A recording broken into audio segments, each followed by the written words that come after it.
this is an iHeart podcast. Guaranteed human. All cat parents understand the feeling of being totally ignored by your cat and often thinking, does my cat even love me? There's only one solution to solve that, Sheba. Feed your cat Sheba and go from feeling ignored to truly adored in 12 days guaranteed or your money back. Sheba has a menu of products, appetizers, entrees, treats, and even a kittens menu. So Sheba has a product for even the pickiest eater, like Sheba Puree made with bone broth, a smooth and creamy texture that cats love, or Sheba Grilled, protein-rich formula made with real chicken and seafood. To learn more, check out Sheba.com. Hey folks, owning a home means one thing. Something's gonna break. AC, plumbing, fridge, and it's never convenient or cheap. That's where American Home Shield comes in. An AHS Home warranty can help protect your wallet from pricey breakdowns on even your oldest appliances and systems. And if they can't repair the covered item, they'll replace it. So check out American Home Shield and get 20% off any plan at ahs.com/SYSK and see promo details. See ahs.com/contracts for coverage details, including service fees, limitations, and exclusions. American Home Shield. Don't worry, be warranty. Welcome to Stuff You Should Know from HowStuffWorks.com.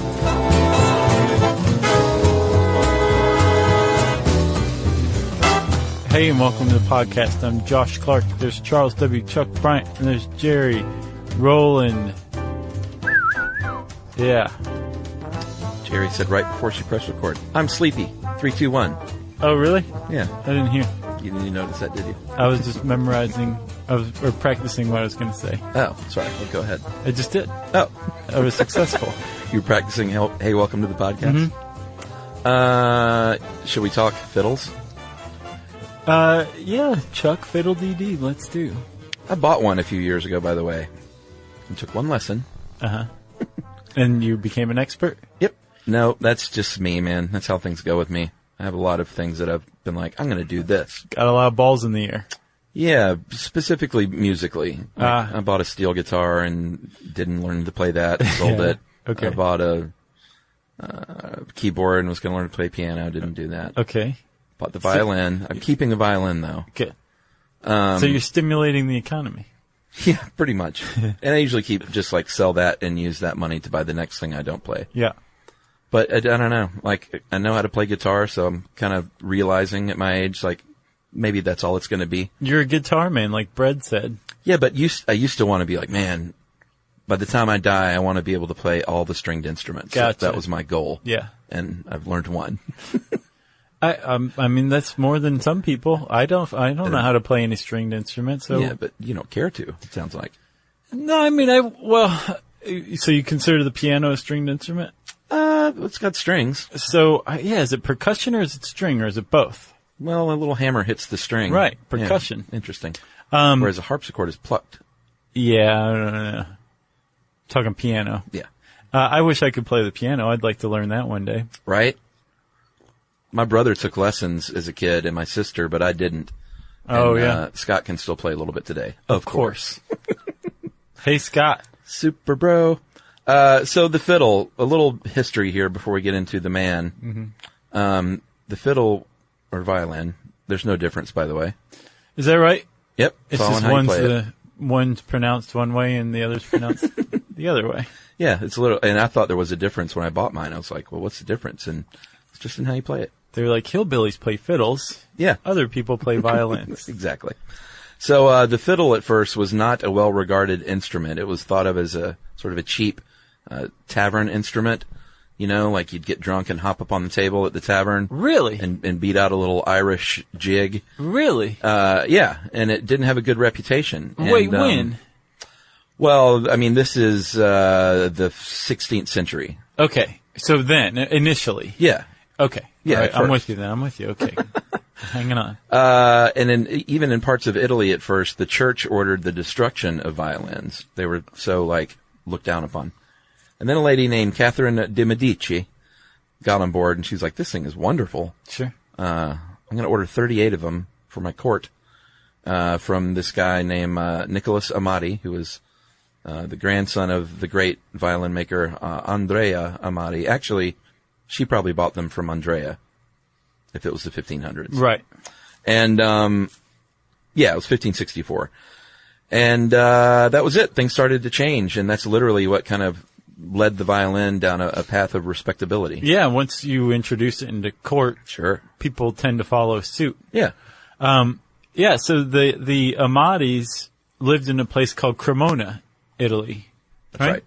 And Cremona, because the Amatis lived there, who were basically the de facto inventors of the violin, cello, and viola as we recognize them today. Yeah. Because that's where they were from, Cremona became the center of violin production, Yeah. stringed instrument production. Plain and simple. Yeah, which is pretty neat. Like the idea that that's where violins came from and that they're that recent in origin. Yeah. And of course it goes further back than that. Like lutes were obviously around long before the violin. Sure. But again, if you look at a violin today and say, oh, it's a violin, you can thank the Amatis of Cremona for making that recognizable to you. Yeah, and here's another cool little fact. The fancy, beautiful shape of a violin is not for aesthetics. It is all about the sound that it makes. The violin doesn't give a damn whether you think it looks good. Well, it turned out to look beautiful, but all those curves allow for equal resonance of all the notes. If it was more basically shaped, certain notes would sound better than others. Huh. So that allowed the entire fingerboard to sound wonderful. Well, plus also if you look at a violin face on, Sure. if you go down the sides, in the middle, it's cut in. Yeah. Those are called C-bouts. Those actually have a practical purpose, I'm sure, in addition to helping produce sound, but it allows the bow to play the strings on either side without hitting the body of the violin. Yeah. Pretty clever. It's really hard to play. I can't stress that enough. It's like, I thought, this is not so different than a guitar. Like, I'm just holding it under my neck and using a bow instead of fingers. That's got to be a pretty big difference. It's a huge difference. Yeah, sure. Fingers, bows, totally different. You're born with one, the other you have to, like, buy. Well, it's a combination of pressure on a string, angle of the bow on the string. Pressure from your parents. Placement of the bow on, like, as far as how far down it is, up and down the violin. Mm-hmm. Speed. Sure. It's like there's like 10 different things that go into making a sound on a violin that you have to do successfully all at once. It's really, really hard. Yeah. Like, I was intimidated and went, in the closet you go. Maybe my daughter will play one day and it will be waiting for her. Nice. So we'll see. But should we go over the parts? I know you mentioned the C-bout. Sure. Well, C-bout's my favorite, so you take it from there. Well, if you look at a violin, you got the very, above those little tuning pegs, which are contained in the peg box, you've got the scroll, which is that kind of curvy, lovely, fancy piece at the top. Yeah. Then you have the neck and the fingerboard. The neck goes from basically down to the body of the violin, but the fingerboard continues on through it. Mm-hmm. The upper bout, the lower bout, and then that C-bout you mentioned, which is also called the waist. Yeah. Then you have your two F holes cut on either side. Yep, the fancy holes. Yeah, they look like Fs. Then you have your bridge, which is the very thin piece of wood that keeps the strings, off of the violin body itself. Okay. And taut. Then you have your tailpiece at the bottom where the strings end, and then the all-important chin rest. And that's a violin. Bam. Go make one now. I'm leaving. So, again, that was the Amatis that came up with the violin you just described. That's right. And one of the Amatis, the grandson of Andrea Amati, who I think is credited with inventing the violin, basically, but his grandson Nicola taught a young man by the name of Antonio Stradivari. Ooh, that name sounds familiar. Yeah. Antonio Stradivari was born in Cremona. They're not sure when. They think probably about 1644. Yeah, his life is a bit of a mystery, his young life at least. Right. Not a lot of great records on it. You know what? This just jogged my memory. We never explained why Alexander Hamilton would shave 2 years off of his age, even though we specifically said we were going to. Well, that's awesome. Should we follow up now? Probably not. Okay. I think people would get mad. Yeah, if you want to know, write in and we'll tell you. Or maybe we'll post it on Schmeeds. I think that's better. Yeah. But who cares? We're talking Stradivari now. Yeah, we've moved on. Right, so Stradivari, there's not very good records about his youth, I think, as you said. But he pops up in 1666 at the very latest. That's right. A violin pops up in 1666, I should say. It has an inscription on it, and a label, actually. And if you translate it to English, it says, made by Antonio Stradivari of Cremona, pupil of Niccolo Amati, in 1666. Well done. Year of Satan. And that means he was either a pupil, which it clearly says, Sure. or a bit of a stretch of the truth and a bit of a ruse and a career move. Really? Yeah, there's some people that say, and that's why I was wondering, it says some people believe he was a pupil. Yeah, I didn't get what the... Well, it says he was a pupil on the inscription. Right. But the other thought is that maybe it was a bit of a career move to say, I was taught by the great Amati. Right.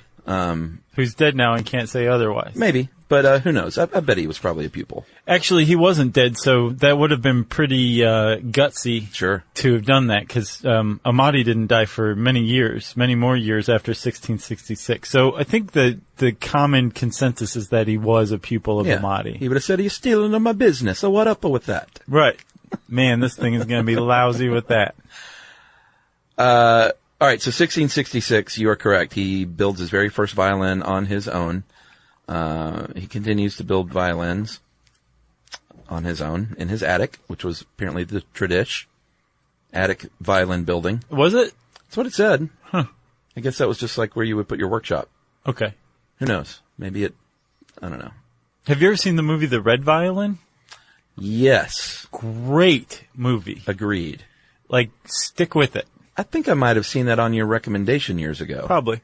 If I'm not mistaken. Yeah, really good movie, though. Yeah.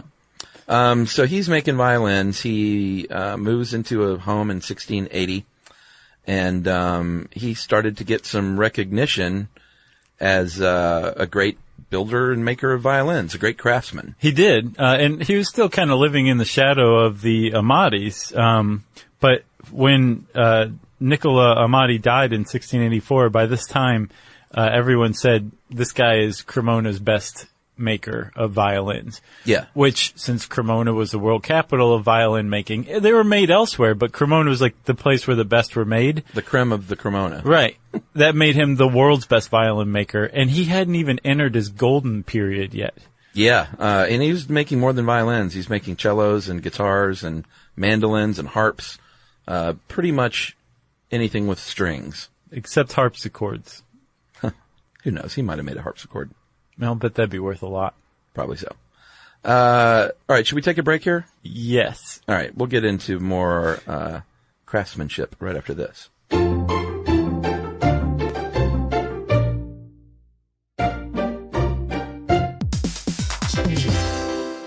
Hey everybody, we're here to talk to you about Wayfair, who believes that spaces should be functional, they should be comfortable, they should be well designed, and they can be well designed by you with their help. Your updated space should feel more comfortable, inviting, and practical for everyday use. And we're talking about outdoor seating. We're talking about grills. We're talking about major appliances. If you need storage solutions, Wayfair can help you out. Patio lighting, rugs, decor. It is your one-stop shop for home. Yeah, I mean, it's getting nice out, so it's time to think about living outdoors for the next few months. And Wayfair knows that outdoor furniture, it's heavy, it's intimidating to assemble. So Wayfair has stepped in and said, we're going to handle the hard part so you don't have to. That's right. You can shop Wayfair Verified, your shortcut to the good stuff. And that means their team of product specialists are going to vet everything by hand using a 10-point inspection, testing things like, quality materials, functionality, and features, and even how long it takes to build that piece of furniture. And the overall experience save time, reduce hassle, and improved convenience. Patio season is here, and these deals won't last. So head to wayfair.com right now to get your outdoor space ready for way less. That's WAYFAIR.com.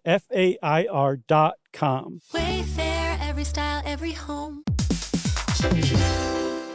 On eBay, every find has a story. Like if you're looking for a vintage band tee, not just a tee, the band tee from the last show your favorite band ever played. You wore it everywhere. Then your girlfriend started wearing it, which was cute, until she dumped you and took it with her, which was not so cute. Yeah, well, anyway, now you're on eBay. And there it is. Same tee from the same tour, still living in your memory, rent-free forever. See, the things you love have a way of finding their way back to you. But eBay isn't just for getting whatever your ex-boyfriend or girlfriend stole back, right? No, it's also for that rare championship foul ball you caught, then heroically gave to the kid next to you. And where else are you going to find your first car? The one you wish you'd never sold. But now, finally get the chance to take it back home. For good this time. So shop eBay for millions of finds, each with a story. eBay. Things people love.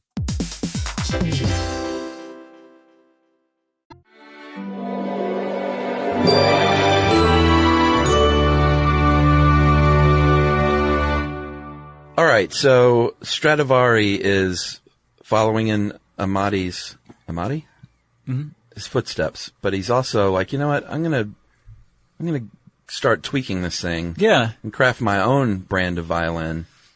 And he does so. He said, I'm gonna use some new materials, maybe some new finishes. I'm gonna make that C-bout a little straighter than you're used to. Yeah, make the F's a little straighter. The F holes? Oh, is it straighter? Was that the deal? I think so. I know he altered the F hole some. Mm-hmm. And something with the scroll, too. Is that right? He made it more amazing. And he made the scroll larger. Big scrolls. The F holes not only straighter, but longer. Right. Larger scroll and a straighter and stronger C-bout. That was like, mechanically, those were the biggest differences. Right, but he also crucially came up with his own formula for a varnish. It's a very easily recognized deep red-brown varnish. That's right. That his violins have. It's very handsome, but a lot of people, as we'll see later, believe that it's possibly the varnish that makes Stradivarius violins so great. Yeah. Because when he made these changes, not only was he making these changes to the shape and appearance of the violin, he was also like a master wood inlayer. Like the craftsmanship that his violins had were just unparalleled. They were flawless works of art as musical instruments. So in addition to just being a flawless work of art, they also sounded better than anything that could possibly be compared to it. And what's really exceptional about Stradivarius is it's not just one of those things where like, oh, the name is actually what is really driving it. A Stradivarius violin that's 300 years old today is probably better than any violin that's been produced in the last 300 years, including a brand new one. Like they're only now getting to the point where they can, they've discovered techniques where they can start to replicate the sound of a Stradivarius. Yeah. That's how good this guy's violins were. That it's not a joke. It's not hyperbole of how great the Stradivarius violins were. They are still, the ones that this guy made by hand, are still the best violins in the world. Yeah. That's and the most really saying something. For sure. Considering how much progress we've made in the last 300 years on just about everything. And these are, for the finest tuned ears in the world. Like, clearly there are flawless, amazing instruments and violins being produced since then, but for the true, like, aficionado, they can spot the difference, apparently. Oh, yeah. Like you and I can't. No, but people whose job it is to identify and appraise Stradivarius violins say that comparing it to a non-Stradivarius, like a knockoff or something, is like comparing a Ferrari to a school bus. Yeah, well, it's like that obvious to them. People like saying things like that. It's a great quote. We're just a couple of schmumps. What do we know? So Bev just went, might be a new gag. So he and his first wife had 6 kids. He was good at having kids. He and his second wife, his wife sadly died in 1698. He got remarried and had 5 more kids with wife number 2. He was great at making violins and making children. Yes. Crafting children. He was great at it. Crafting little babies. Yeah. They called him the maestro in the bedroom, you know what I mean? And I think a couple of his sons even went on to follow in his footsteps. Is that right? From his first marriage. Right. They were schmumps. Not that second lot. They were schmumps, though. They couldn't hold a candle to their father's work. So let's talk about the golden period, from 1700 to 1720 to 25, depending on who you talk to. Mm-hmm.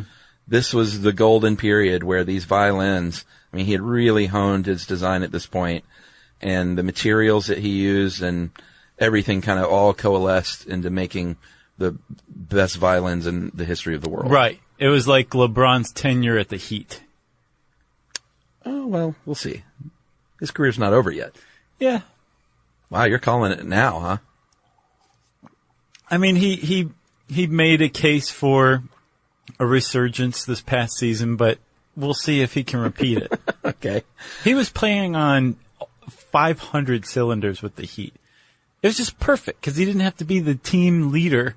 He could be one of like the leaders. That team had several leaders, and he could be one of them. Yeah. It wasn't like the whole team just pushed upward toward LeBron. See, a lot of people have the opposite view that was, anyone can get on a team of superstars and win championships, but no, not necessarily. To be the one leader is a bigger accomplishment. I'm very curious to know how, say, like the Golden State Warriors are going to be next season with Durant and Steph Curry and Klay Thompson on there. Yeah. Thompson not so much, but like Steph Curry and Kevin Durant, they're like two of the greatest players that have ever lived, not just they're playing right now. How are they going to gel? The idea that Dwayne Wade and Chris Bosh and LeBron James were all able to keep their egos in check and come together to work together and lead a team together, I think that's harder than just being like, forget it, I'll do it myself. You think?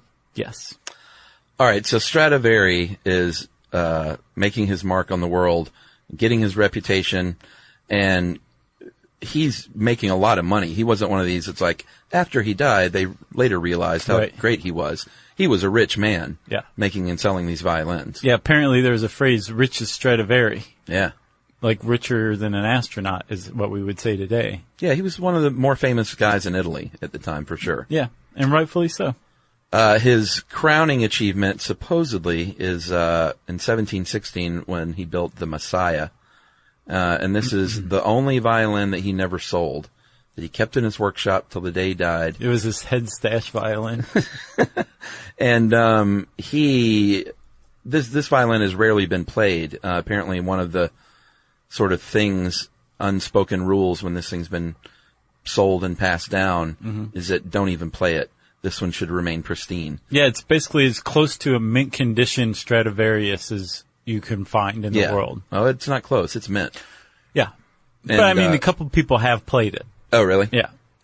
It's not been unplayed. Okay. Yeah. A couple of bad eggs in there. A couple of super lucky violin players. Said, screw your unwritten rules. Yeah, well, I'm playing this thing. This is before the Ashmolean got their hands on it. Oh, okay.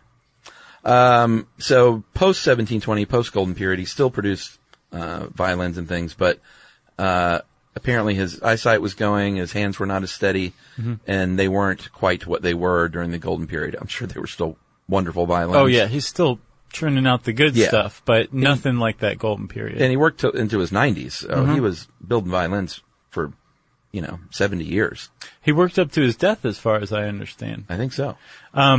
So yeah, but that Golden Period stuff, there was the Messiah from 1716, the Allard from 1715, the Betts from 1704.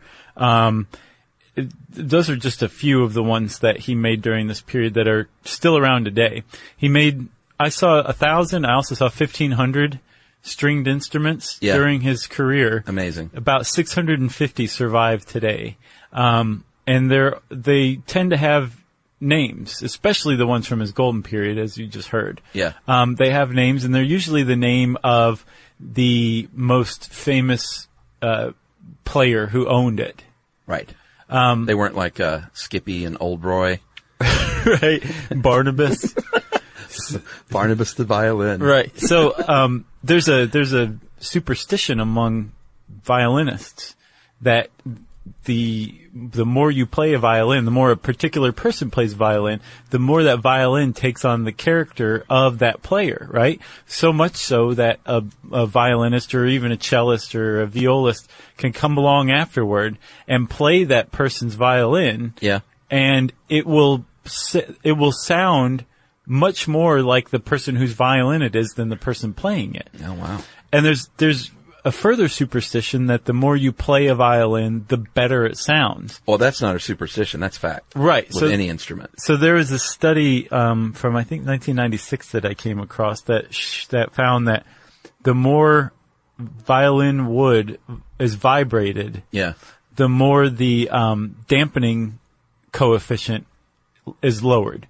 The lower the dampening coefficient, the longer a note resonates. The longer a note resonates, the richer the sound. Yeah. And so just playing it, right, because you're vibrating the wood when you're playing a violin, the more you do that, the more frequently you do that, the better the violin's actually going to sound. So astoundingly, the more you play a violin, the better it sounds. Well, that's true for any instrument. Is it? Yeah, it's called breaking it in. Oh. It's like a pair of jeans. That's not, you can identify with that. Sure. I love jeans. And a pair of jeans 5 years in are better than they are when you take them off the shelf. Yeah. It's the same thing. It's breaking it in, especially strings with anything with a fingerboard. That fingerboard just, it wears in, those frets wear down a little, and it does get a little bit attuned, I think, to your style. Yeah. For sure. Yeah. Very interesting. Yeah. I'd like to do more on musical instruments here and there. Okay. I'm putting it out there. All right. All right. Well, let's take another quick break, and we will get into all the controversies surrounding just why these things sound so good and all those theories. Pretty interesting stuff.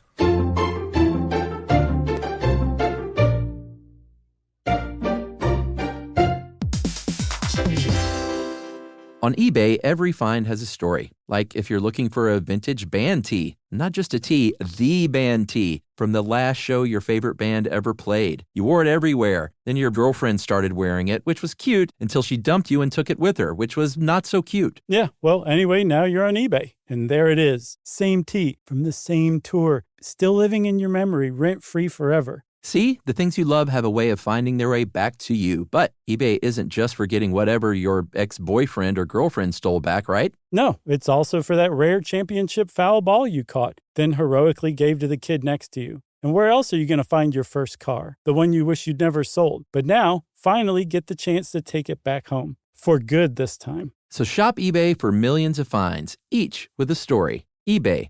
Things people love.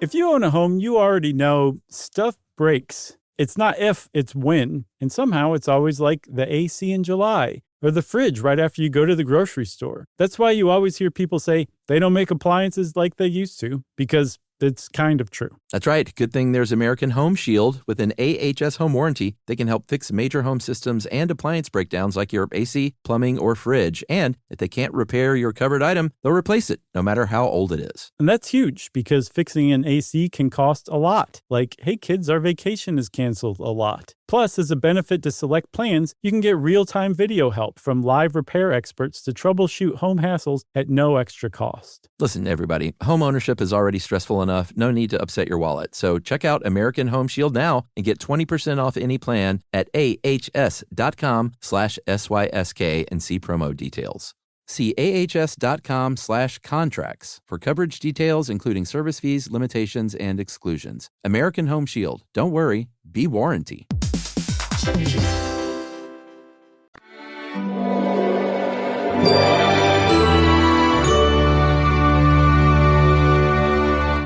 So, Chuck, I gotta say, you did a good job putting this one together. Okay. Sure. I'm interested in it. I had that stuff from the B-Side podcast for like 2 months back in the day. People still call for it. And we covered this very briefly. Oh, really? Yeah, and we didn't do right by it, so that's why I was like, you know what, that's a good topic. Nice. Let me dust that one off. Nice.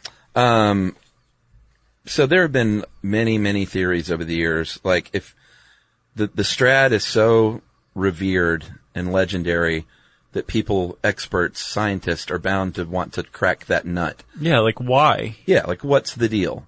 And it's not, again, it's objectively better than other violins. The That's ones right. that Stradivari made. Correct. Some of the theories, the old theories back then, was that he would soak the wood in salt water. Not true. That the wood was coated with volcanic ash. Not true. That dragon's blood was used in the varnish. That may have been true. Okay. George R.R. Martin came up with that one. Probably so. And then we'll get into the more modern theories. There's really, there's a couple of leading theories. One is the wood. Yeah. This Ice Age wood, which we'll talk about, and the other is the varnish. Right. Go. Oh, okay. Well, the Stradivari was working during what's known as Europe's Little Ice Age, which is a period of very unusually colder temperatures. And I think they're still trying to figure out what the heck happened. And as a matter of fact, we need to do like a regular Ice Age podcast, and we'll talk about it then. Yeah. But the upshot of it was that because of the colder temperatures, the spruce that was used by Stradivari in the manufacture of these violins grew slower but more evenly, steadier, so that the wood that was harvested from these spruce trees was much more uniformly grained, right? Yeah. So just basically really high-end wood was produced by this Little Ice Age. The problem with that being the reason that Stradivari's violins were so great is that wood was also available to violin makers elsewhere in Europe. And their violins don't sound anything like a Stradivari. Yeah. So the Little Ice Age theory, while still, I think, out there, I think that really kind of goes a long way to undermining it. Yeah, like people were really excited about that at first, and I think they're like, this is not proof. It's a cool theory. It is cool. Little Ice Age. There's another dude at Texas A&M named Joseph Nagyvary. What a unique name. Mm-hmm. And he said it's all about this varnish, this Cremonese varnish. Is that not right? Yeah. Cremonese. Yeah. I think that's what they say. Start your morning right with Cremonese. So he published an article in Scientific Journal, Public Library of Science 1. It's capitalized for some reason. And he says, you know what's going on here? It's this varnish that he used. Let me analyze it chemically. And what he found out was it's very unique in that it has these things in there that you would not expect to be in a varnish, like borax and chromium. Mm-hmm.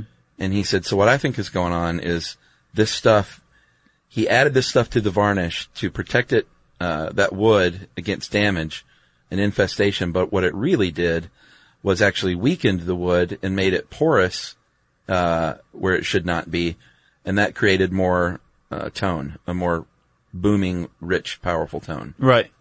And he got a lot of pushback. His theory's not entirely out of left field. Like, it's pretty much accepted that if you put the wrong kind of varnish on a violin, it's going to ruin the sound. Sure. So his whole thing was, well, why couldn't you stumble upon some varnish that actually enhanced the sound?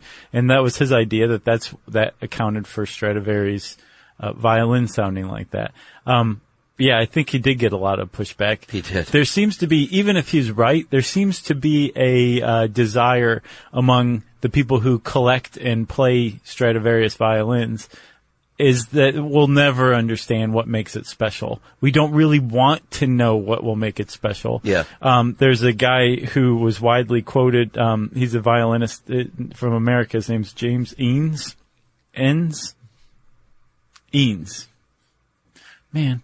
Well, James, his whole view is that he's played a number of Stradivarius violins and other stringed instruments, and he said that there's probably 1,000 things that make them special. Yeah. And we can never possibly know what all those 1,000 things are, and there's never just going to be just this one thing that is the key to what made Stradivarius violins so great.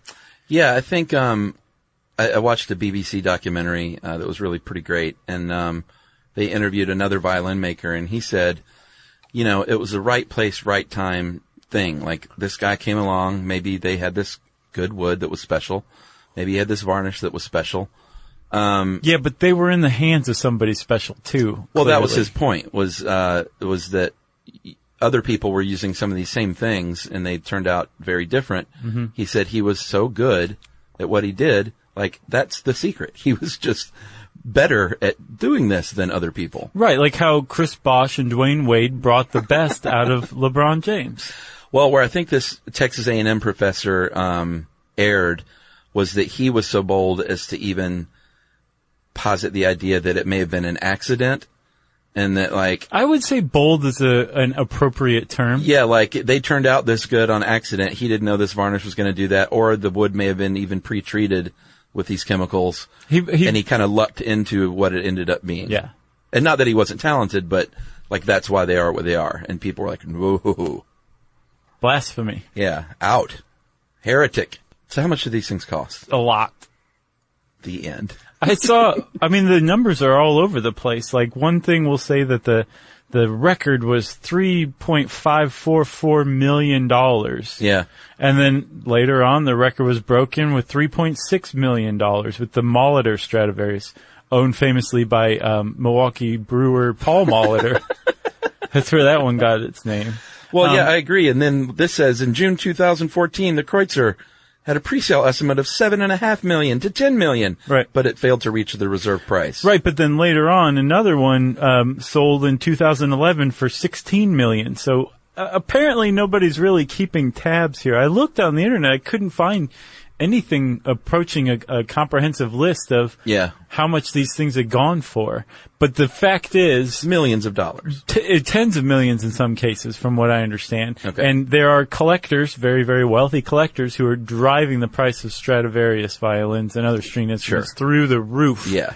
Where if you were smart enough to buy one for a few $100,000 20, 30 years ago, it's worth easily 10, 20 times that now. Yeah, and it's kind of a shame that these aren't in the hands of the great players of the world, you know? Well, they're in the hands of the great players of the world who come from very wealthy families. Yeah, or who, like you said, bought one 20 or 30 years ago. Right. And that's their go-to. But yeah, it's just another fat piggy thing to buy and own and possess. Yeah. The one I have is the most expensive one. Right. Fortunately, the one that's so valuable that it's frequently cited as priceless is the Messiah. Yeah. And that is owned by the Ashmolean at Oxford University. Yeah. So that one's not up for grabs. No. Which is cool, because all the other ones are just operating under that level. Yeah, and the lady in the BBC documentary is a violinist, and she got to hold the Messiah with gloves. And it's called that because there's a nativity scene inlaid on the back, I believe. Oh, I don't think it's the back. I think it's in the little tailpiece. Oh, okay. But this thing is gorgeous, and she was allowed to hold it with gloves, it's like white cotton gloves. Mm-hmm. And the whole time, even though I knew that wouldn't happen, I was like, don't drop it. Yeah. You know, those slippy little cotton gloves? Sure. And it just made me nervous watching it. Did you ever see that video of things that were very expensive things that were accidentally broken that I made years back? I remember that, yeah. It's just like, it was tough to make. I bet. It's tough to watch, too. Yeah. So over the years, there have been many fakes. As soon as he died, they started pumping out forgeries.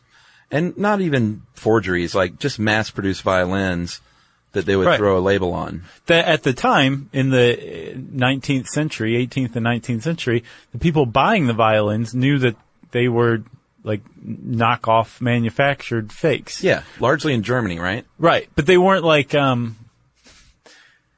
they weren't being duped. It was like this is in the style of Stradivarius or whatever. Yeah, largely in Germany and Czechoslovakia. And the thing is, though, is over time, these what are now pretty old violins, because they were again made in the 18th and 19th century. Yeah. They had labels on them that would say like Stradivarius Cremonesis Facibat Anno, and then say like 1679 or something like that, right? So if you find one of these violins in your attic, and it looks pretty old, it literally says in Italian, this violin was made by Stradivarius in 1679. Yeah. You could be forgiven to think that you have just found a Stradivarius violin and all of your money problems are over. Yeah. You can go buy more meth than you'll ever be able to do in your entire life. It might say made in Germany, too, though. That's a big giveaway. It is. Yeah, and apparently if you're an appraiser of this kind of thing, you are so sick of people calling you that you can't even hide it when you're interviewed in an article. Yeah, the one guy even said that He's like, people get angry when you tell them it's not. He said, because they think they got a lottery ticket and you have to break it to them. And he said, they get mad on these phone calls. Right. And they're like, well, do you have $20 for meth? That's pretty funny. Do you got anything else? Yeah. If you find a violin and you look it over and it says Stradivarius and you look even further and it doesn't say made in Germany. Fake. If it doesn't say that. I know, but it's still probably a fake. Well, you can, there's a Smithsonian article about it that has basically step by step what you can do and who you can submit photos to. Yeah. To get it basically pre-appraised, well, not appraised, but just looked at. And they can usually tell from the photos, like, no, that's a fake. Like step one, leave it out in the sun and let it get rained on a couple of times. Right. If ants are attracted to it, Right. it's not a Strad. Exactly. Yeah, but one of the appraisers makes the point, like, there are about 650 in the world, and they're all basically accounted for. Right. Like we know where they are. Yeah. And even when we don't know where they are, we would know the ones that we don't know where they are when they surface. Yeah, and like a stolen one. Yeah, there was one that was famously stolen 30-something years ago from a concert violinist, and it was a Stradivarius, and it was in the attic of a Milwaukee thief's house. Wow. And I guess he died, and his girlfriend took it to an appraiser who's like, this is stolen. I know whose this is. Crazy. So it's a very small community. So the idea that somebody's just going to walk up with like a real Stradivarius Right. that had previously been unknown it's just most likely not going to happen. Yeah, the one of the other appraisers said it's like finding a new Rembrandt. He said we know what he painted. Right. We know where they are. Yeah. Now they got computers painting Rembrandts. Oh yeah, I remember that. Yeah. I think a guy left his Strad in the cab a few years ago yeah. too. Was it Joshua Bell? Sounds like something that guy would do. He's wacky. Can't remember. I believe that happened though. I remember. Did he get reading it that. back? I think so. Only in New York, right? Jeez, can you imagine? Oh, no, because again, like these are concert violinists who have almost been entrusted by humanity with these things. Like here, this is a very expensive violin, yes, but Yeah. we are giving this to you because we think you will enrich this And honor with it. your playing. And maybe someday it'll be called your last name, Stradivarius. Play it well. Right. Don't leave it in the back of a cab. And then that guy had to get on Craigslist and buy a $100 fiddle Right. Yep. to play first chair at the Philharmonic. Yeah.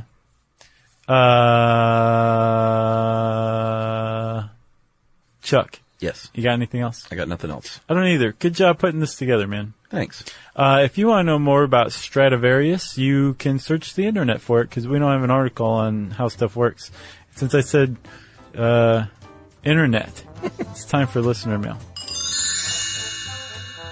This is, we call this from my good buddy Bex.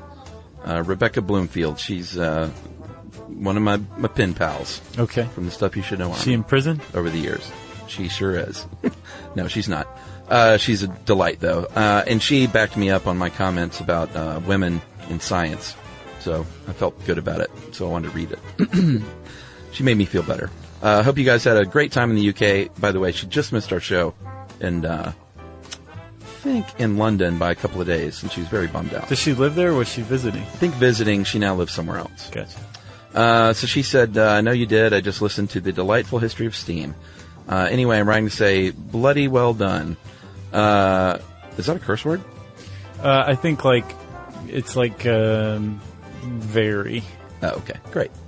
Well done, Chuck, on your comment on what we could have achieved if women had been allowed into the STEM fields from the start. I know this sort of comment can be a minefield for a guy, but I can assure you, you made your point really well. I'm normally the first to jump on non-feminist comments or mansplaining. That's what I was afraid of. So she said, I'm usually the first to jump on the mansplaining, and when you said it, I just said, yes, Chuck, very loudly in my office. I even startled the dogs.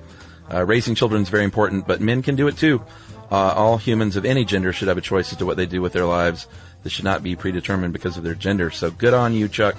Makes me happy to know that the next generation of women are being raised by men like you. And that's Nice. from Bex Bloomfield. And she is a graphic designer for Little Red Robot Design. Ooh, shout out. And just a nice lady. Nice. Well, thanks a lot Bex. Can I call her that, or should I just call her Rebecca? No, you're in the club. Okay. Well, thanks a lot, Bex, for that email and for shouting. We appreciate that kind of thing. Certainly. If you want to get in touch with us, you can tweet to us at SYSK Podcast or Josh_Clark. You can hang out with us at Charles W. Chuck Bryant on Facebook or Super Josh Clark on Facebook or Facebook.com/StuffYouShouldKnow. You can also send us an email to stuffpodcast@howstuffworks.com. And as always, join us at our home on the web, StuffYouShouldKnow.com.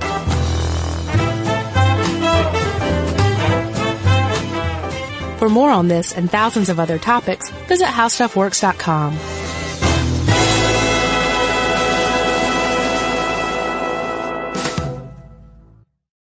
Introducing the all-new Mazda CX-5, featuring more connection. Hey Google, where's the nearest Pilates class?